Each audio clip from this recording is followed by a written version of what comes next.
My name is Robert Mitchell, I'm 65 years old, and 3 months ago my son gave me what he called the perfect birthday gift.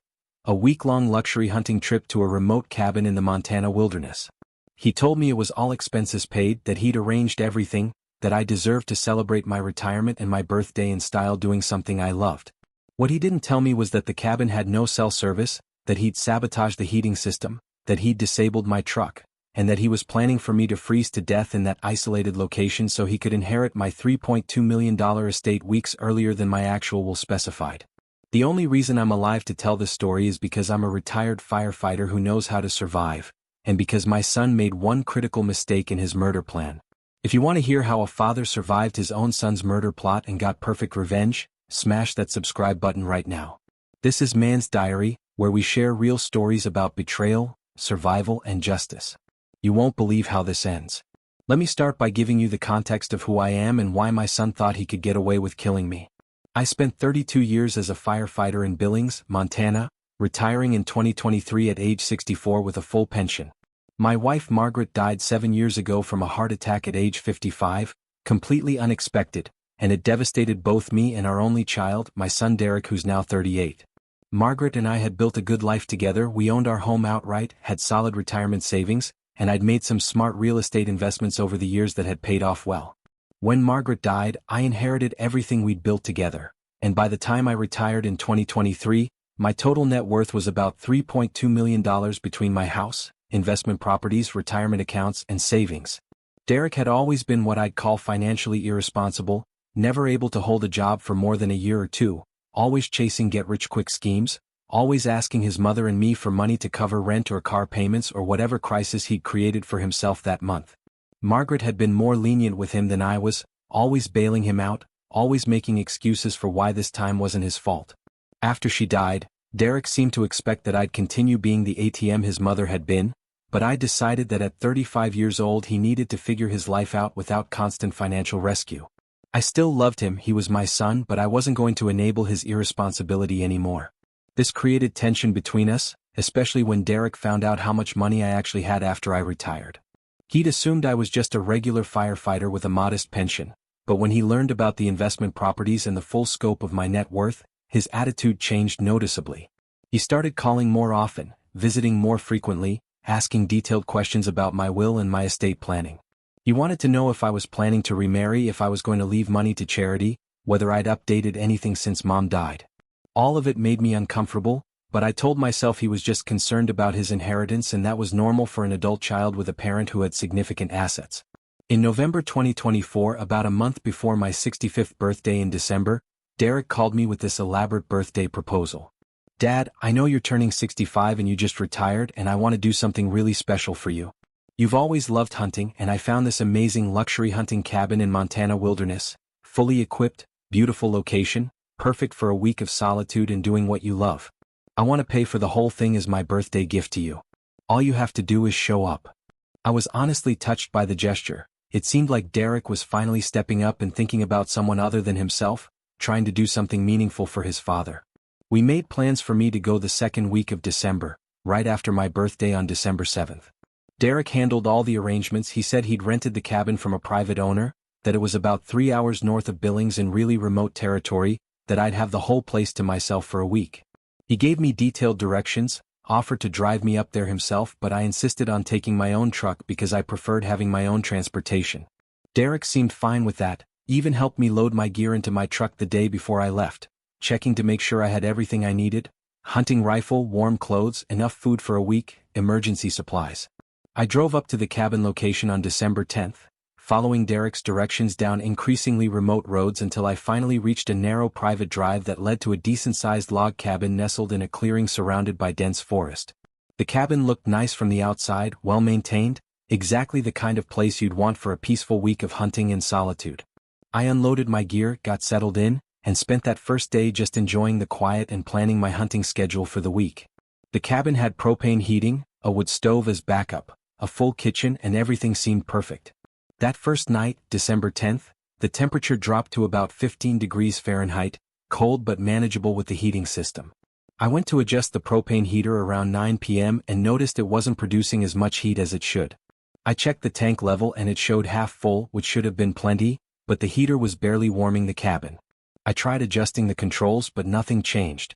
That's when I started to suspect something might be wrong with the system, but I figured I'd deal with it in the morning and just use the wood stove to keep warm overnight. The next morning, December 11th, I woke up to a cabin that was maybe 40 degrees inside despite the wood stove burning all night. I went to check my truck to drive into town and get someone to look at the heating system, and that's when I discovered my first major problem. My truck wouldn't start. The battery was completely dead, and when I popped the hood, I saw that the battery terminals had been loosened, not quite disconnected but loose enough that they'd lost connection.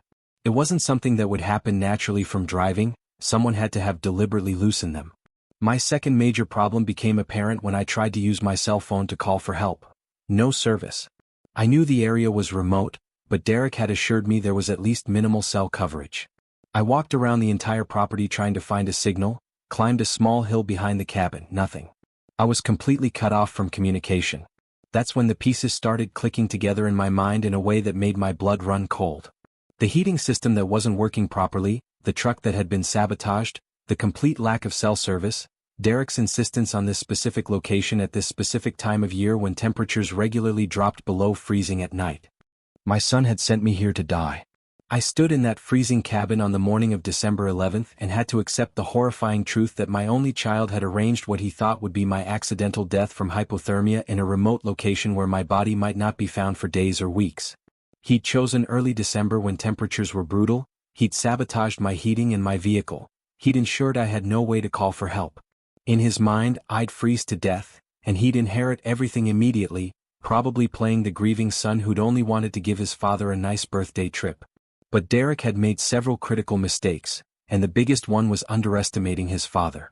I'd spent 32 years as a firefighter, which meant I had extensive training in survival situations, emergency response, and staying calm under pressure. I knew how to conserve body heat, how to maintain a fire, how to ration supplies, and most importantly, I knew how to think strategically when lives were at stake. If Derek thought I was just going to panic and freeze, he clearly didn't know me as well as he thought he did. My first priority was staying alive and warm. I inventoried my resources. I had enough firewood stacked outside to last about 4 days if I was conservative, I had food for a week, I had warm clothing and sleeping bags, and I had my hunting rifle with ammunition. The cabin's wood stove was functional even if the propane heater wasn't, so I could maintain heat as long as I had wood. I also had basic tools in my truck that I could access even though the truck wouldn't start. I was in a survival situation, but I had the skills and resources to survive it. My second priority was figuring out how to prove what Derek had done. This wasn't just about surviving, it was about making sure my son faced consequences for attempted murder. I knew that if I just walked out of here and told people my son tried to kill me, it would be his word against mine, easy to dismiss as a misunderstanding or an accident. I needed evidence and I needed to be smart about collecting it. I started by thoroughly documenting everything with my phone's camera. Even though I had no service, I could still take photos and videos. I photographed the loosened battery terminals in my truck, showing they'd been deliberately tampered with. I photographed the propane heater and the tank level, showing it should have been working but wasn't. I also recorded video messages to myself, essentially creating a diary of what was happening and my analysis of the situation. This is December 11th, my second day at the cabin Derek arranged. The heating system is barely functional, my truck has been sabotaged and I have no cell service. I believe my son intended for me to freeze to death here so he could inherit my estate. I'm documenting everything in case something happens to me, and if I survive this, I'm documenting everything to prove what he did. I recorded these videos every day, creating a time-stamped record of my situation and my survival efforts. For the next 5 days, from December 11th through December 15th, I focused on survival and gathering evidence. I maintained the wood stove constantly, sleeping in layers of clothing inside my sleeping bag placed as close to the stove as safely possible. I rationed my food carefully, eating enough to maintain my strength and body heat but making sure I could stretch supplies if needed. I melted snow for extra water. I kept my rifle accessible in case I needed to hunt for additional food, though I hoped it wouldn't come to that. And I used the time to explore the property thoroughly, looking for anything that might help me understand Derek's full plan. On December 13th, 3 days into my survival situation, I made a discovery that confirmed Derek's premeditation and gave me even more evidence. Behind the cabin, partially hidden under a tarp covered with snow, I found a disabled snowmobile that could have been my emergency transportation out if it had been functional. Someone, almost certainly Derek, had removed critical engine components. He'd thought of everything, or so he believed. He'd eliminated every obvious escape route and every backup plan except the one thing he hadn't counted on: my refusal to die and my training to survive. I took detailed photos of the disabled snowmobile, the missing parts, everything that showed this wasn't just unfortunate coincidence but deliberate sabotage. I also found something else interesting: recent tire tracks near the cabin that didn't match my truck, suggesting Derek or someone working with him had been at the property recently, probably doing final preparations for what was supposed to be my death trap. I photographed those too, though I knew they'd be covered by new snow soon. By December 15th, I'd been surviving in brutal conditions for 5 days, and I'd used about 3/4 of my firewood supply. I knew I needed to get out soon, not because I couldn't survive longer, but because I wanted to confront Derek while he still thought his plan was working, before he started getting suspicious about why he hadn't heard about my death yet. I'd been thinking about how to escape, and I realized that while my truck's battery was dead, I could potentially fix that with the tools and supplies I had available. The battery terminals had just been loosened, not destroyed, so if I could find a way to get power back, the truck might work. I removed the battery from my truck and brought it inside the cabin overnight, keeping it near the wood stove to warm it up. Cold batteries lose power, and warming them can sometimes restore enough charge to start an engine. The next morning, December 16th, I reconnected the battery with the terminals properly tightened, said a prayer, and tried the ignition. The truck turned over weakly, died, but on the third try it caught and started running.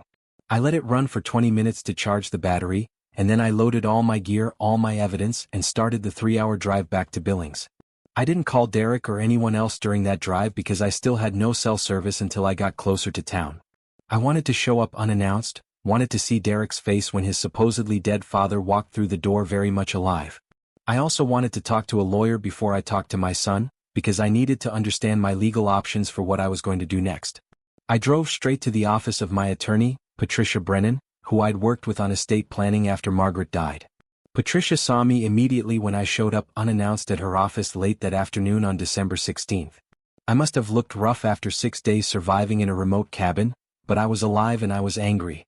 I told Patricia everything, showed her all the photos and videos I'd documented, explained the pattern of sabotage and isolation that could only have been deliberate. Patricia listened carefully, took notes, and then gave me her professional assessment. "Robert, what you're describing is attempted murder, specifically what looks like premeditated attempted murder given the level of planning involved. The challenge is proving it in a way that would hold up criminally, because Derek can argue everything was accidental or coincidental. But civil court has a lower burden of proof," Patricia continued.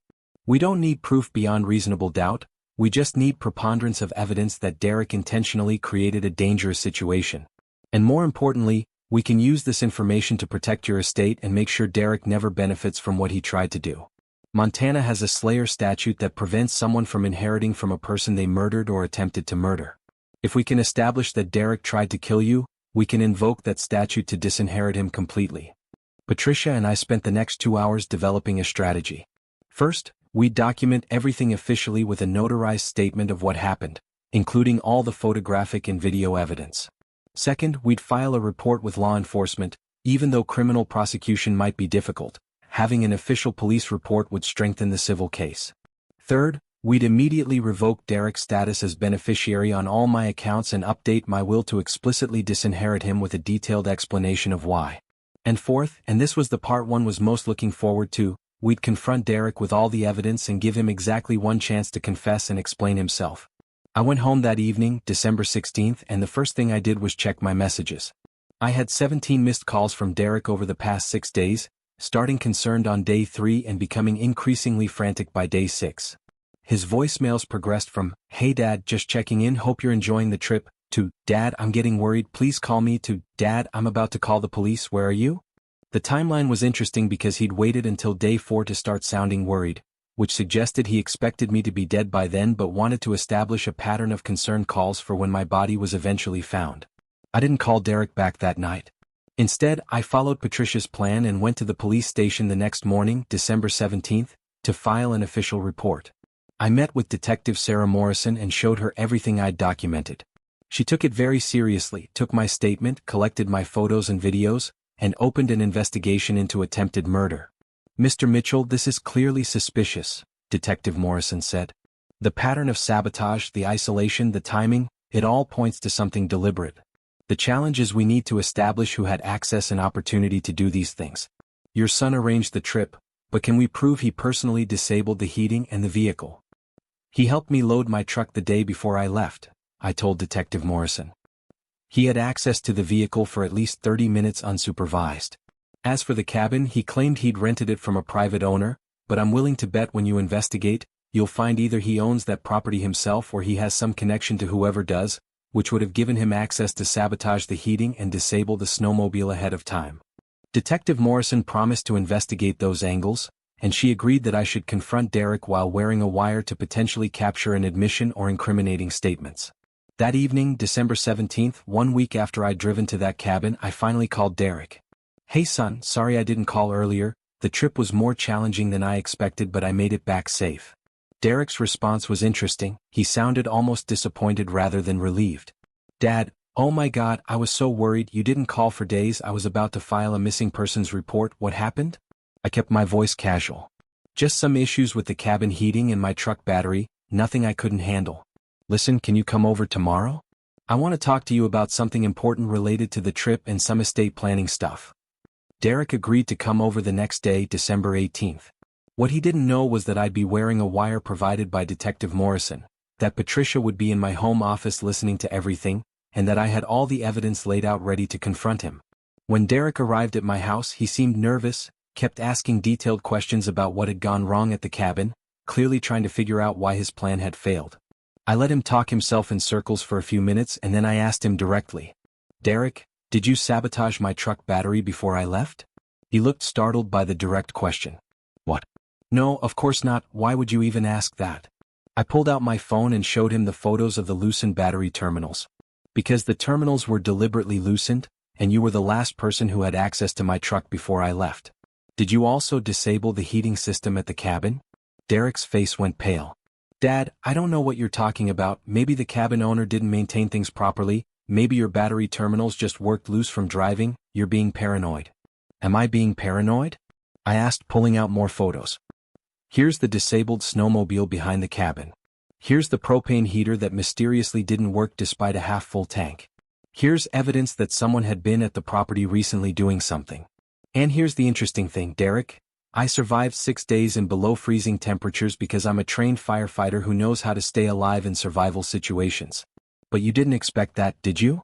You expected me to panic and freeze and die so you could inherit my estate weeks earlier than you'd otherwise get it."